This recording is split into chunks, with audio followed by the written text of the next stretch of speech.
On to the presentation. On to the presentation. Adam and I will be doing here. You can sit down, Adam. I'll do the intros here. All right. Just one last Yeah, thing. go. We are collecting dues. You don't have to pay today, but we're collecting dues. If you want to pay while you're here today, cash, check, or credit card. Okay. All right. If you just buy guns, you get an accumulation. If you collect them, there's a theme, there's history, there's a lot of stuff there if you're willing to do the research behind the firearm itself. Okay? Now, in the 1500s, the Japanese came in contact with the Portuguese, and the Portuguese were using matchlocks. And the Japanese copied that, and they used matchlocks. But then, after they unified the nation, they decided to go away from gunpowder weapons and continue with swords and bows and arrows, because the social system they had created had a ruling class, and the samurai were part of that ruling class, and they didn't want some peasant who, after 1 week of training to blow him off a horse with a matchlock. All right? So they walked away from firearms. And then when Commodore Perry showed up in the 1850s, they realized that they were way, way behind in military technology. And what they did was amazing. They, in 60 years, did what it took Europeans 300 years to do. And they realized they needed to westernize, not easternize or Asianize. And when it came to firearms, they first did is they purchased firearms, copied firearms, but then realized they had to do their own research and development and manufacture their own firearms.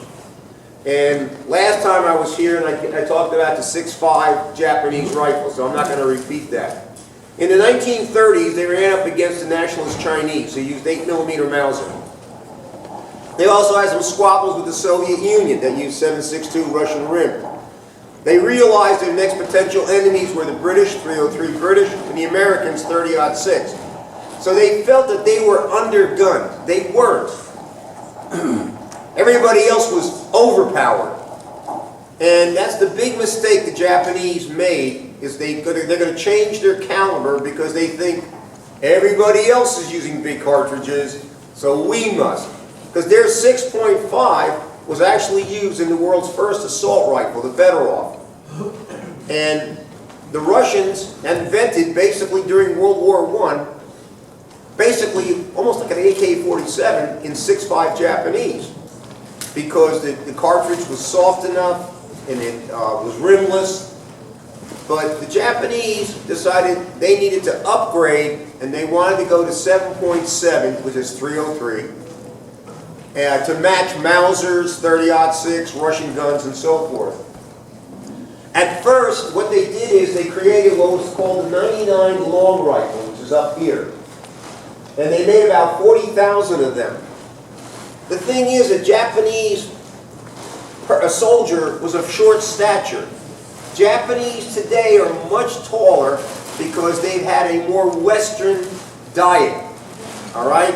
When the United States occupied them, we introduced them to lunch. And we gave them food in the schools. And the average stature of a Japanese person has gone up from what it was prior to the Second World War. So a Japanese soldier had a rough-kicking, long, tall rifle. And that was the first 99. And it's similar very much to the 6.5 Type 38. They then did some experimentation with shorter rifles. And they realized the British and the Americans had gone to shorter rifles, and even the nationalist Chinese were going to shorter rifles. You really didn't need that capability. So when they did their experiments, they realized that the long rifle was not necessary.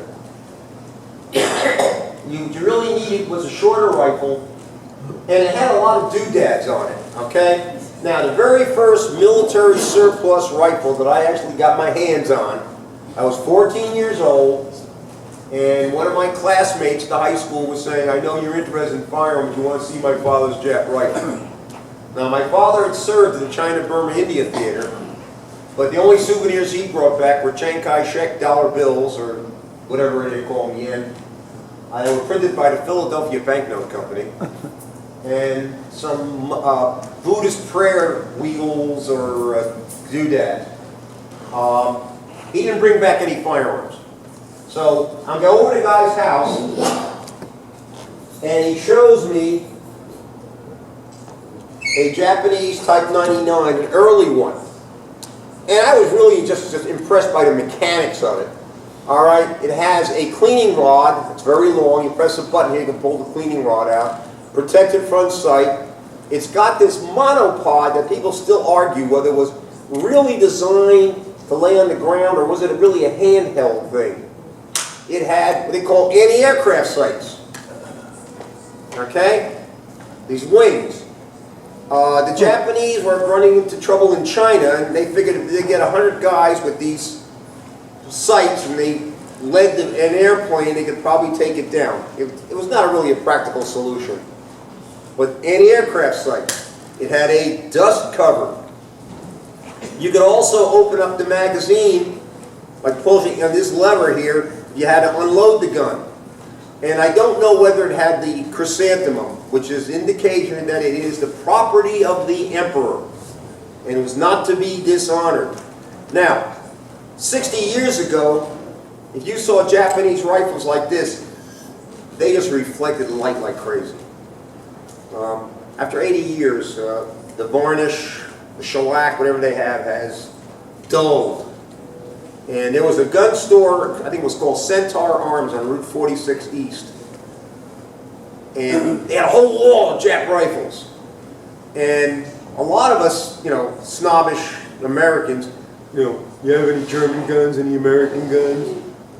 You know, Japanese guns. Why would I buy Japanese guns? Japanese guns are junk. No, they're not. And it's affordable, collectible, and it's got a lot of nice history behind it. So the Japanese developed the 99 as it's going to be their basic infantry rifle. And again, in the beginning of the war, monopod, cleaning rod, anti-aircraft sights, butt plate, fine machining, dust cover. Now, for those of you that are movie fans, the next one I want to show you is a Soviet two-piece sniper rifle. At least that's what they called it in the Manchurian Candidate 1962 Frank Sinatra movie. All right? For the rest of us, it's a Type 2 Japanese paratrooper rifle. You unscrew this bail here, pull it apart, 2 pieces, and in the movie, the sniper has it in a box, opens it up, snaps it together. All right? But it's a Japanese Type 2 paratrooper rifle. 2 movies where this gun is famous in. First one is Manchurian Candidate, the original. And the second one is the first Dirty Harry movie. That's right. They sporterized it, put a Maxim 1909 silencer on it and a scope. And the guy, you know, opens up the case, puts it together, and the gun becomes 30-06 in that movie. They find the empty shell casings. That is the story. You can convert these to 30-06. And even our government did it during the Korean War to arm the South Korean militia. And they converted something like 1,000 long rifles and 30,000 regular rifles into 30 caliber.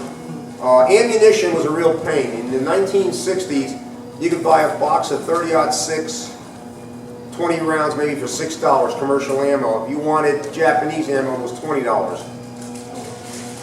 It was Norma. Because the only other place that made it was Japan, and they weren't making it anymore. Later on in the late 1980s, a lot of ammunition came in from China. But the Chinese took advantage of this rifle and used it a lot. But that's your 99 Type 2. And what Adam's going to do in a while, I'm going to go similar to what I'm going to do now. As the war progressed, the Japanese had to take a lot of shortcuts. They realized, first of all, the monopod was worthless, so they got rid of it. And This is referred to as a short cleaning rod. It screws in. I got to twist it here. There's a little tiny hole. You can't put a patch through it. Now it's still twisting there. Yeah. Yeah. You're going to say, well, what good is this? Absolutely nothing for cleaning the gun. Then why did they have it? Because the Japanese, you would use this not only as a cleaning rod, you would catch 2 or 3 rifles with these rods, and you could create like a little teepee thing to keep the rifle off the ground. Now, what's interesting about the Japanese Type 99 is they were the first ones to chrome line the barrels, so they could resist the moisture. The United States Army didn't go to chrome line barrels in M16s till late in the 1960s. So in the 1940s, the Japanese chrome lined their barrels. Now, if you ever get a Japanese rifle and you take it apart and you look through it, oh man, it's all worn out. No, it doesn't use the standard rifling that we use. It uses Medford rifling. So it's smooth. It doesn't have the sharp edges of rifling as we know it. And when it's chrome lined, boy, it looks clean. Yes, because it is. Japanese rifles can take a lot of abuse. As the war progressed, they started simplifying some things. Like over here, the handle is not that plum shape. It's just a little cylinder, which Adam's going to go into. But they simplified the gun, you know, in stages. All right?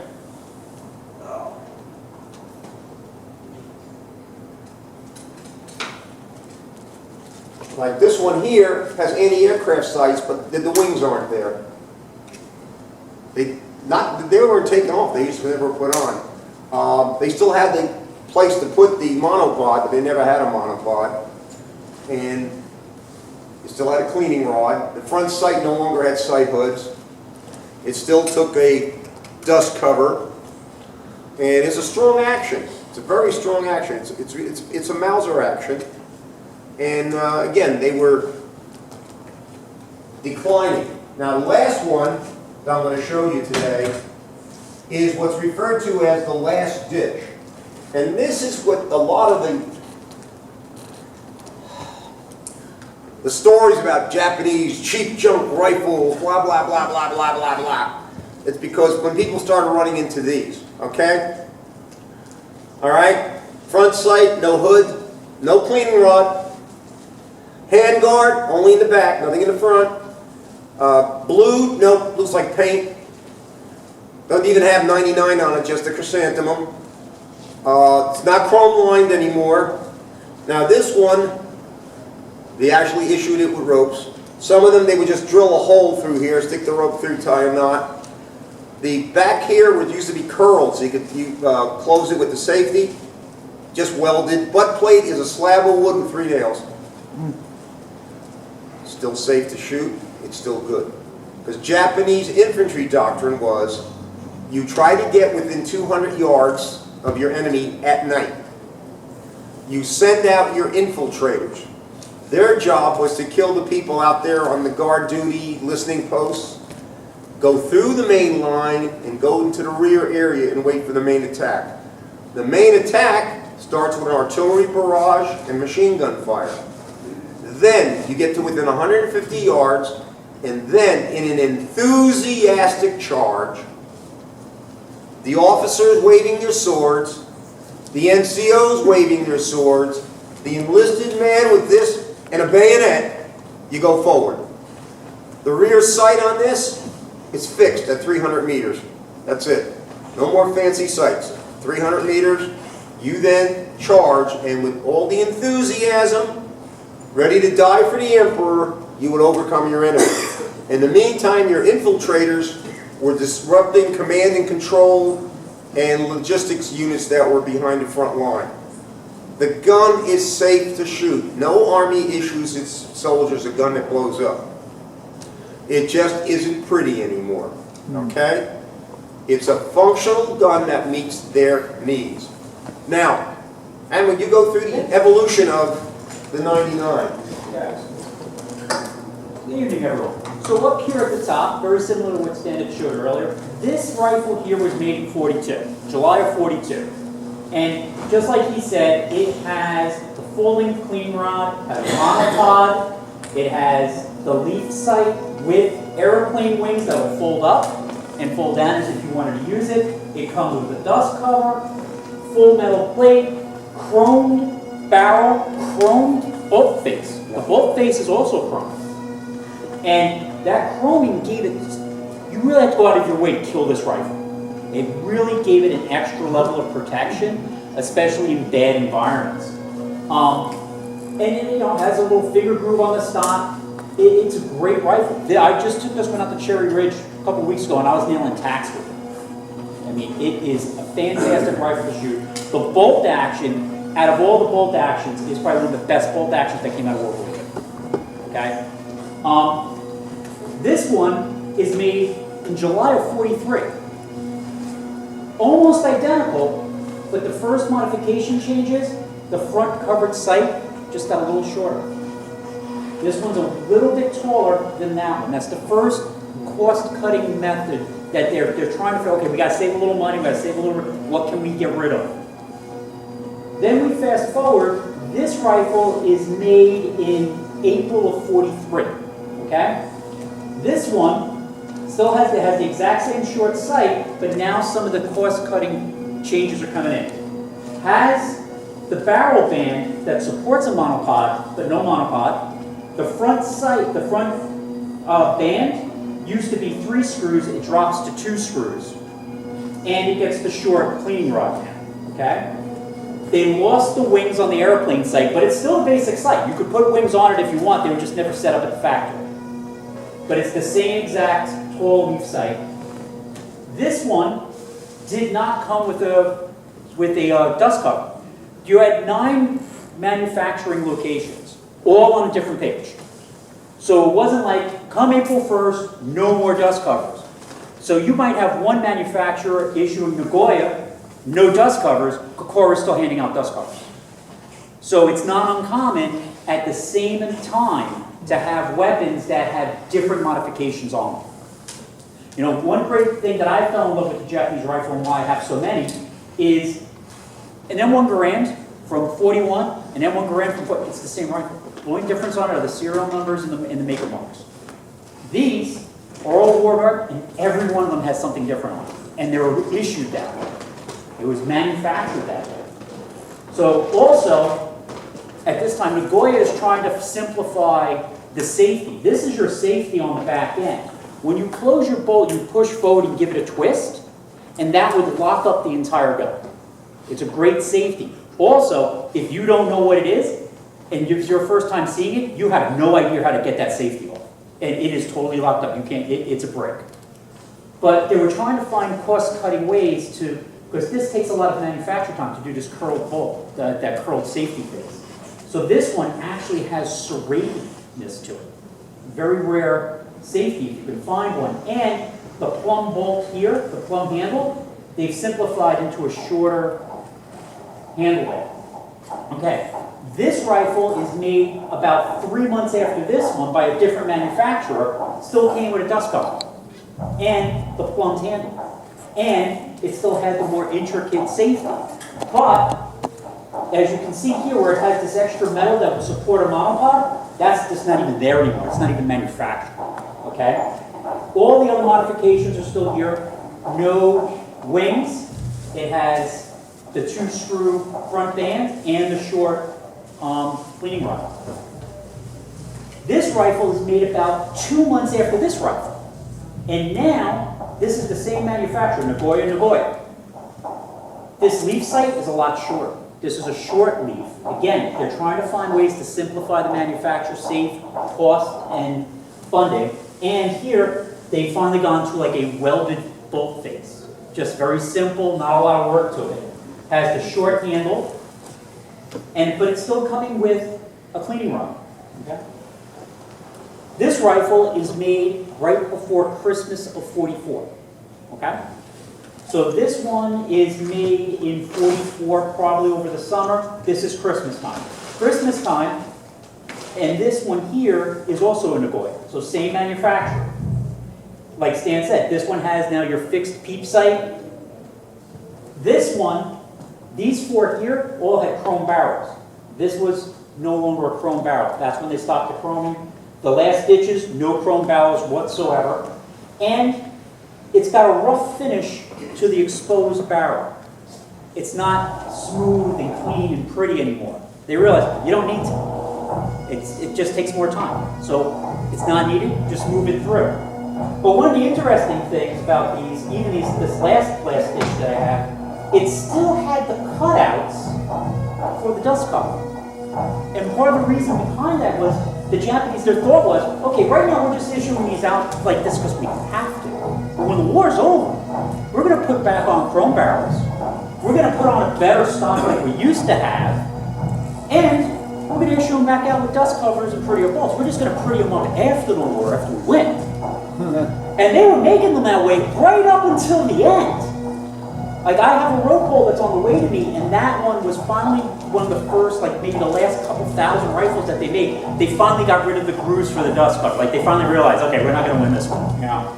But this rifle here, this one is a last stitch. This one was made about 3 weeks before we dropped the bombs. Okay, it's made by Kokura. Again, has the chrysanthemum on it. High, very high serial number range. But as you can see, it's got this very rough, welded face on the safety. And the way it worked is you pushed it forward, you turned it, and if you wanted to engage this, you just pushed up and you gave it a little twist. That was it, just a little twist, but it locks it up like a brick. And if you don't know that you just have to push forward and go like this, you cannot, you would be like, I don't know how to make this thing work. But what was nice about this, if you were a Japanese soldier, now it's unsafe. There's not a lot. It's very easy to do. So you're not really exposed, not a loud click or anything like that. It's kind of quiet. And to what Stan's point, this is a great shooter. The thing shoots fantastically. It just looks like hell.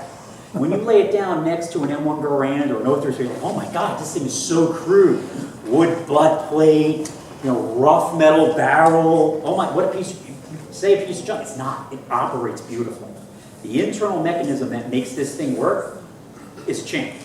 It just looks like hell on the outside. But again, with that old adage, don't judge a book by its cover.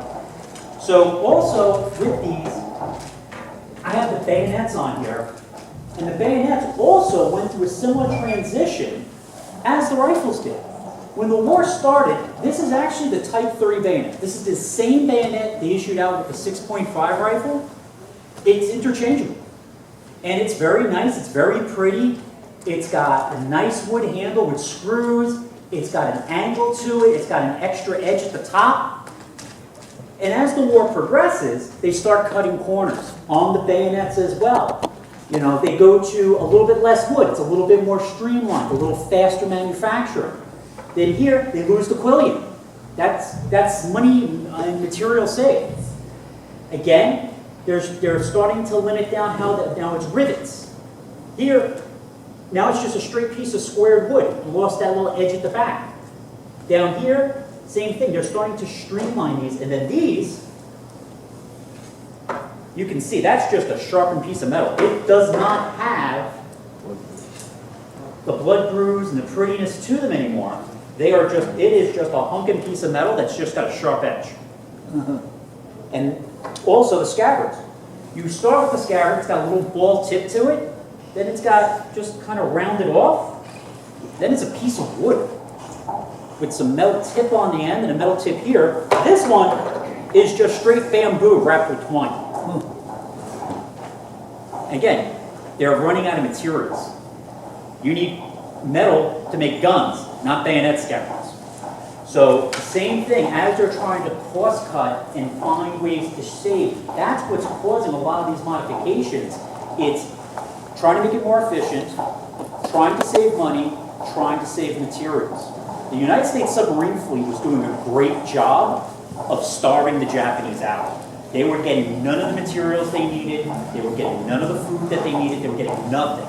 The American Navy did what the Germans couldn't do to England. And by the late part of the war, the Japanese were feeling it. Now, the other thing I have up here too are the muzzle covers. So when you first got this early on, you got this nice little muzzle cover to go along with it that you would just slip on over the edge. And these were made of steel. This one's steel. And then like, well, we need steel. So now they went to brass. And then after brass, they went to a plastic. And then they went to a cheaper plastic. And then they just stopped issuing them all together because they're like, you know what? It's a last ditch rifle. We're going to put a new barrel on after the war's over when we win. So you don't need that anymore. Now, the other thing I have up here too, you'll see in a lot of black and white photos, are little flags that the Japanese sometimes hung on their bayonets when they were doing their charges, or you'll see the troops coming off the little landing rowboats and things like that. Now, the difference with the flags tells you a couple of things. First, you just have basic national colors. Basic national colors, that's it. The rising star flags are either Army or Navy. Army, if you see the circle, it's dead center. That's how you tell this is an Army flag. Okay? If it's a Navy flag, this one, the circle's a little off center. That's what designates it that it's a Navy flag. Okay? That also, so if you're ever seeing these at a show, and somebody's got, oh, this is a Navy flag because it's got the sunbursts. He's lying to you. It's an Army flag because it's dead center. And he's probably got it marked up, probably got double the price because he's trying to pass it as a Navy flag. I've seen it. And when you point it out to them, they get a little bashful about it. So yeah, education is great, guys. Know what you're looking at before you buy it, because it's very easy, especially with Japanese stuff, to get sold down the river if you really don't know what you're looking at or looking for. Part of it is some of the stuff is marked in Japanese. So unless you can read Japanese, you're going on what they're telling you. Or, like I said, there are no real good marks on it, and all the manuals are all in Japanese. So again, unless you can read a Japanese manual, it's going to be hard for you to know what it is that you're looking for unless you've done your level of research. One of the members here brought a sword tonight. I was looking at it. I have a few swords at home, and I'll be honest, I have about 12 books on Japanese swords. Every book has one extra detail that the others don't. And it's all, and when you take all those details, that's when you get your level of knowledge that you know what you're looking at, so that you can make a good choice. Am I buying the right thing, or am I buying something that somebody's selling me down the road? Because I'll be honest with swords, most swords you see online are fakes. Most of them. I'll go through eBay, I'll look at 100 swords, 80 of them are fakes. Made by the Chinese. And made by the Chinese, some of them in the 60s. So they look old. And in some of them, they've gotten really good at some of the manufacturing. Some of the fakes that are out there, you really got to look and put it next to an original to be able to tell. But it's having that level of knowledge is what's going to help you guys when you guys are thinking of making a purchase or buying something. You know, these rifles too, I have this book over here. If you can find it, it's an excellent book, and I invite you all to come up and take a look at it when it's over. But it literally goes through every manufacturer in every series that they made. The rifle series, the way the Japanese did it, if you were a manufacturer, you made a rifle 1 to 99,000. And at 99,999, you went to the next series and started back over at 1.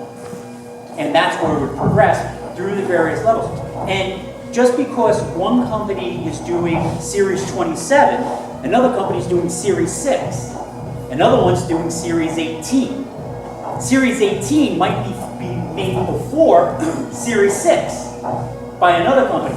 So just don't always think if you're looking at a rifle, oh, it's a Series 6, so that makes it earlier because that's a late war and that's Series 27. This rifle here is, this one, is a Series 37. Early war, made by this manufacturer. They were subbed out at that point by Kokura. Later in the war, they were given a contract partial from Nagoya, and they made Series 27. Same company. Series 27 comes after Series 37. So again, but what's great about this, having that knowledge, you know what you're looking at, And it'll tell you everything that the rifle is supposed to have. Because again, after the war, guys brought them home. Oh, I want to put this on, I want to put that on, I want a dust cover. But not every rifle should have a dust cover. Now, you know, what rifles had the wing? What rifles had at what series? And it tells you number 5737 monopods were stopped in that series. So if you have a rifle after that, it should not have a monopod. If it's before that, it should have a monopod. And that's what's great about some of these books that are out there, because you can go through and you can look at your rifle and you can identify based on the serial numbers and that series number and the manufacturing number, what should actually be on the rifle. Which will also help you make a good purchase if you are looking to purchase one, because you can look at it and say, was this Frankenstein after the war? Or is this matching up? Yeah, these are all the original parts. Also, the Japanese were really good about stamping all the pieces with the last 3 digits. So if this rifle was, the last 3 digits were 714, the bolt handles marked 714, the extractors marked 714, the inside of the safeties marked 714. So you can see it's all matching parts. So that's another thing you want to look at. Now I will say I had one rifle, this one did not come with a matching bolt. And when I got it, it actually had a firing pin and safety from a 38 in it. Surprisingly, it worked. But it was definitely a Frankenstein bolt. Luckily, I had an extra bolt that I was able to put on it. But sometimes, and again, if you find one that's not matched, don't necessarily walk away from it. If it's a really pretty rifle and it's got a great chrome barrel and it's really nice, and it's the correct action, and if the price is good, don't walk away from it just because it doesn't have a mount. Don't walk away from it just because the bolt isn't necessarily matched. If it's a good rifle, it's still a good rifle. Just because the bolt doesn't match doesn't mean it doesn't operate. Most Mausers don't have a matching bolt, you know? So, again, they're good rifles, they're excellent rifles to shoot. They got a really, really bad rap. And again, it's depending upon what you want in your collection. Everybody wants one with a mum. But I'll tell you, I have full mums, I've got mums that just have an X through it, I got a mum that's lightly rubbed, and then I got a couple without mums. If you have a good deep collection, you have a little bit of all the variants, because all of its history. You know, straight mum, chances are, came back, somebody slipped that through, either grabbed it off a battlefield or somehow got it before occupation. When occupation happened, they would take, you could take it, or we're taking the mums off. They were removed, okay? Or next was where the Japanese soldier, they were like, hey, listen, we're going to lose. We don't want the enemy to take our weapon. They put an X through it before they went off and did their last banzai charge. So that when the Americans picked it up, it was already defaced. They didn't have to worry about giving the enemy the emperor's property. Because that's what the mum meant, like Stan said. The mum was the emperor's property. This belongs to the emperor. Okay? Another interesting note, Japanese pistols do not have a mum. So if you ever see a Japanese pistol and somebody's put a mum on it, somebody did that after the fact. That's not right. They should not have mums. Only the rifles have mums. So just something to be mindful of, okay? Any questions? So what years were the chrome line barrels in 41 through mid 43? 41 through probably mid 44. Yeah. So this one is made in about May of 44, and it still had a chrome barrel. This one's made in, actually, yeah, and this one's made in late 44, and they stopped the barrel. It's chrome. So, and again, that's because that manufacturer was still chroming. Right. There is a chance you could get one from Jensen or one of the other manufacturers, and they had already stopped chroming. Right.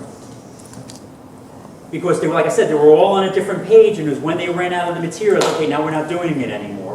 Or sometimes they all of a sudden get some. So in the book, it'll even say, all these rifles have chromed barrels, except number 33,000 to 43,000. And then they started chroming again.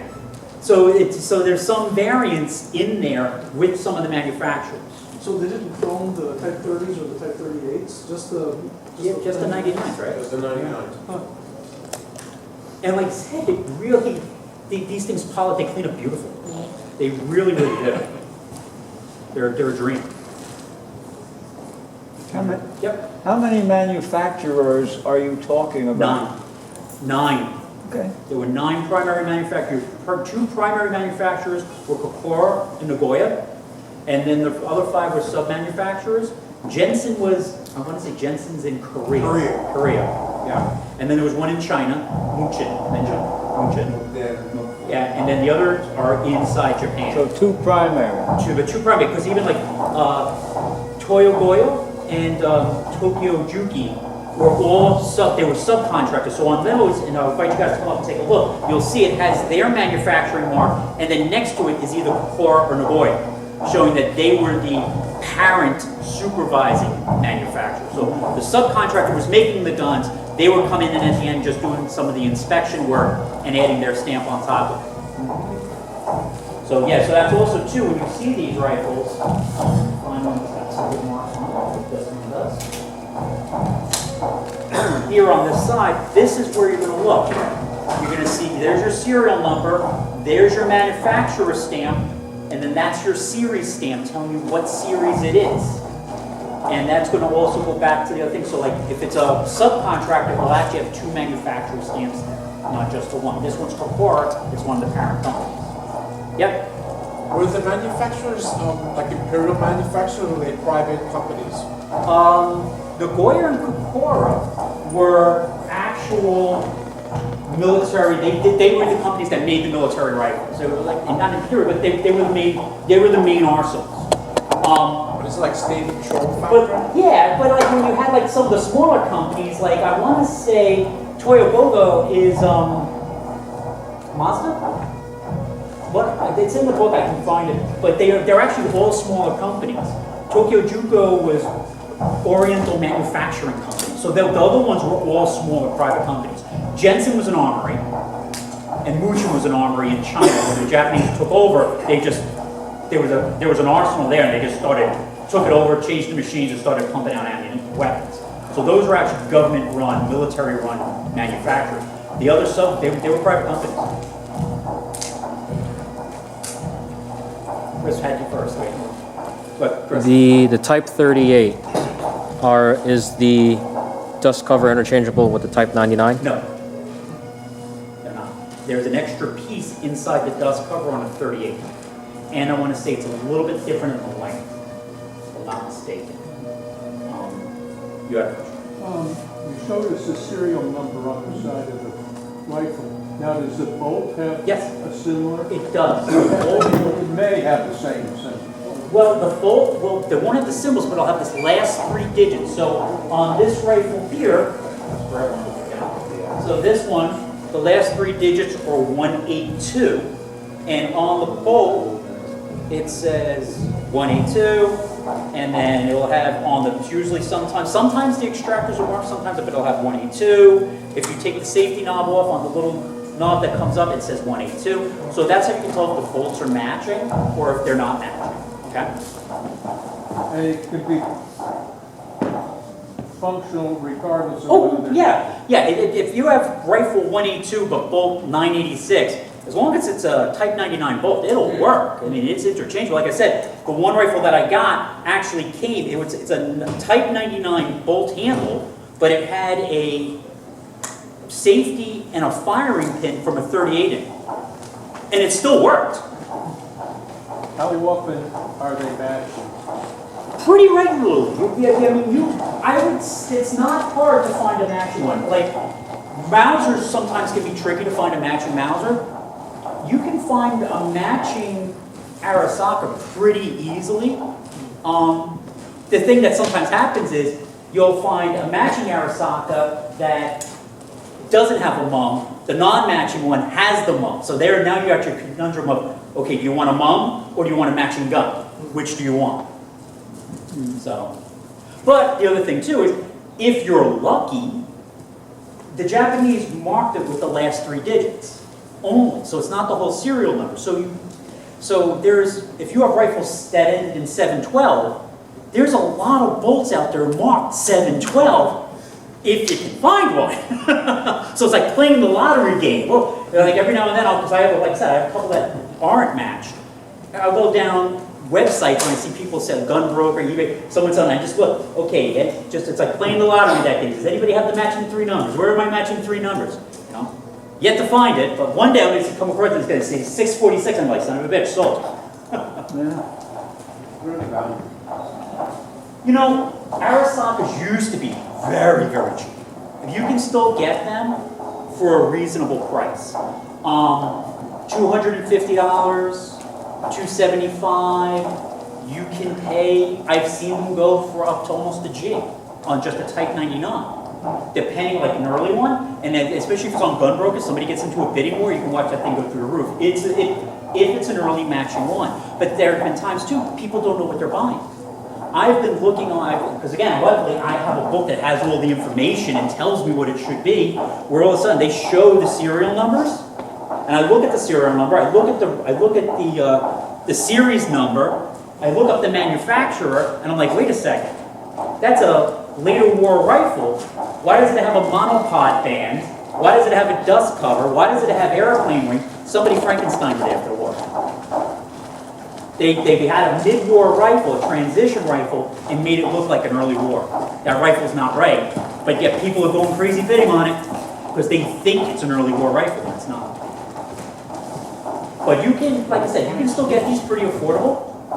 I mean, this one, I paid more for the bayonet than I did the rifle. I'm not gonna lie. So, and that's the thing too, is also having, Stan used it earlier in the conversation today, discipline. Having discipline when you're, I mean, it's very easy when you see something, especially if you're buying it on an auction site, like, oh, I really want that, I've been looking for one. You also gotta know when to walk away, because guess what, in 3 weeks there's gonna be another one just like it up there. That's not gonna be that ridiculous price. You just gotta know when to walk away. Again, depending upon the rifle, what the marks are, what the serial number range is it an early war with a chrome barrel? Those are going to be the things that are going to give you what your price variance is going to be. Earlier, with all the bells and whistles, you're going to pay more for it. Later, with less, you're going to pay less for it. All right. This one is a mid-war transition. I picked it up for $250. This one is a late war last ditch. I picked it up for $225. Okay. This one I actually paid for. I paid about almost $500 for this one, and the reason why is it has the short leaf. This is rare. This is what I paid for on this rifle, and somebody else knew. So this one, it's what are you looking? What does the rifle have that makes it worth money? That makes this more valuable than some of those. Ammunition is hard to get. You can find it. No, you can still get it. No one are still making it. Yeah. You're just going to pay. It's just expensive. You're just going to pay for it. The other thing is bring back papers. The Army ones usually have the serial number of the gun. And they'll sometimes refer to this 6.5 as 25 caliber. They'll go 25 caliber Jap rifle. And the 7.7s is 30 caliber. I've also seen bring back papers that don't have the serial number. It just says one Jap rifle. And if you can get those bring back papers, you can then attach them to any rifle you want. But I've seen the bring back papers in the Navy, and a lot of them just have Jap rifle. So, last gun show, I've seen Japanese rifles from $300 to the $600 range. Okay? Again, a lot of people, the last big ones, they go, well, that's a jump. No. The Japanese did not issue jump rifles to their infantry. They just eliminated all the whistles and bells and said, this will function for what we need to do, that last 150-yard charge. A couple of things. What theater was the 7.7 Okay. And it wasn't that you would still see units that had the 6.5 and 7. They meant to get rid of it. They never brought the 6.5 out. It was interchanged, which also created a logistical length. But now you're supplying 2 types of ammunition. I had read somewhere that 6.5 is too much in China. 7.7 is too much in Well, they already had a ton of 6.5s in China, so they weren't bringing them out, they were just leaving them there. But the arsenal in China was making Type 99s. So they were there as well. They, even in the Jinsen in Korea, they were making 99